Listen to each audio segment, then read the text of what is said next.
Hi all, welcome back to my channel Madhu vlogs and cooking. ಇವತ್ತು ನಾವು simple and easy egg bread stuff ಹೇಗೆ ಮಾಡೋದು ಅಂತ ನೋಡೋಣ. ಇದು ಮಕ್ಕಳಿಗೆಲ್ಲ ತುಂಬ ಇಷ್ಟ ಆಗುತ್ತೆ, ಹಾಗೆ ಈವ್ನಿಂಗ್ ಸ್ನ್ಯಾಕ್ಸ್ ಕೂಡ ತುಂಬ ಚೆನ್ನಾಗಿರುತ್ತೆ. ಮೊದಲಿಗೆ 2 ಟೇಬಲ್ ಸ್ಪೂನ್ ಆಯಿಲ್, ಅದಕ್ಕೆ ಒಂದು ಮೀಡಿಯಮ್ ಸೈಜ್ ಪೊಟ್ಯಾಟೋನ ಕಟ್ ಮಾಡಿ ಹಾಕಿದ್ದೀನಿ. 1 ಚಿಕ್ಕ ಈರುಳ್ಳಿ ಸಣ್ಣದಾಗಿ ಕಟ್ ಮಾಡಿ ಹಾಕ್ಕೋಬೇಕು. 1 ಚಿಕ್ಕ ಟೊಮ್ಯಾಟೊ ಸಣ್ಣದಾಗಿ ಕಟ್ ಮಾಡಿ ಹಾಕ್ಕೊಂಡಿದ್ದೀನಿ. 1 ಮೆಣಸಿನಕಾಯಿ ಕಟ್ ಮಾಡಿ ಹಾಕಿದ್ದೀನಿ. ಇದನ್ನು ನೀಟಾಗಿ ಫ್ರೈ ಮಾಡ್ಕೋಬೇಕು. ಫ್ರೈ ಮಾಡೋವಾಗಲೇ ಸ್ವಲ್ಪ ಉಪ್ಪು ಹಾಕಿ ಫ್ರೈ ಮಾಡಿದರೆ ನೀಟಾಗಿ ಉಪ್ಪೆಲ್ಲ ಹಿಡಿಯುತ್ತೆ. ಅದಕ್ಕೆ 1 ಕ್ಯಾರೆಟ್ ತುರಿದು ಹಾಕ್ಕೊಂಡಿದ್ದೀನಿ. ಒಂದು ಸ್ವಲ್ಪ ಕೊತ್ತಂಬರಿ ಸೊಪ್ಪು, ಕರಿಬೇವಿನ ಸೊಪ್ಪು ಮತ್ತು ಪುದೀನ ಸೊಪ್ಪು.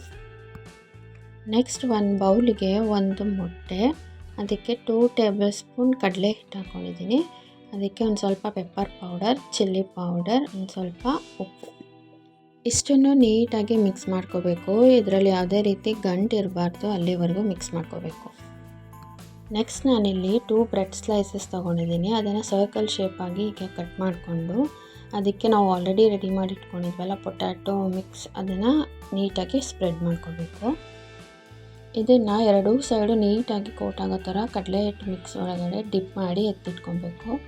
ಇದನ್ನು ತವ ಮೇಲೆ 1 ಟೇಬಲ್ ಸ್ಪೂನ್ ಎಣ್ಣೆ ಅಥವಾ ತುಪ್ಪ ಹಾಕಿ ನೀಟಾಗಿ 2 ಸೈಡ್ ರೋಸ್ಟ್ ಮಾಡ್ಕೊಳ್ಳೋಣ.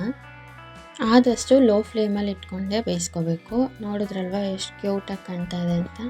ಮಕ್ಕಳಿಗಂತೂ ತುಂಬ ಇಷ್ಟ ಆಗುತ್ತೆ ಈ ರೀತಿ ಮಾಡಿಕೊಟ್ರೆ.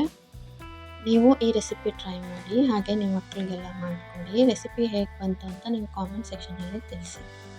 ಇನ್ನೂ ನನ್ನ ಚಾನಲ್ ಸಬ್ಸ್ಕ್ರೈಬ್ ಆಗಿಲ್ಲ ಅಂದರೆ ಸಬ್ಸ್ಕ್ರೈಬ್ ಮಾಡ್ಕೊಳ್ಳಿ. ಹಾಗೆ ವಿಡಿಯೋ ಇಷ್ಟ ಆದರೆ ಲೈಕ್ ಮಾಡಿ.